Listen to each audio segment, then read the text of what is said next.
ચોમાસાના સમયમાં તમારા વોશરૂમમાં કે ટોયલેટમાં જાઓ ત્યારે ખાસ લાઇટ ચાલુ કર્યા વગર જવાનું નથી.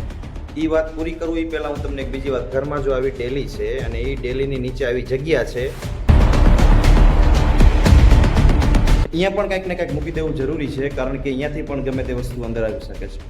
એટલે ગઈકાલે જ રાતે હું જ્યારે અંદર એ વોશરૂમમાં ગયો ત્યારે એ ભોંકરામાં ઉપરની જે સ્લાઇડ બંધ હતી, એ સ્લાઇડ જેવી મેં આ રીતે ઉપાડી, પહેલી સ્લાઇડ, બીજી સ્લાઇડ ઉપાડી, એટલે તરત જ મેં અંદર જોયું ને, આટલા ખાસ કરીને જેને ગટર સાથે જોડાયેલું છે એની વાત છે.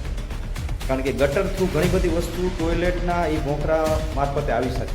એટલે ખાસ જાણવા જેવી વસ્તુ છે, ધ્યાન રાખજો. કોકની સાથે કંઈક ઘટના ઘટતી અટકી જશે. એટલે મેં જેવું ખોલ્યું ને એવું તરત જોયું તો ભોંકરાની અંદર આખું ભોંકરું પાણી ભરેલું. એટલે આવા ટાઈમે તમારે ખાસ એસિડ લઈ અને એમાં એસિડ નાખી દેવાનું, એટલે પાણી જતું. એટલે આ ખાસ ચેતતા રહેજો.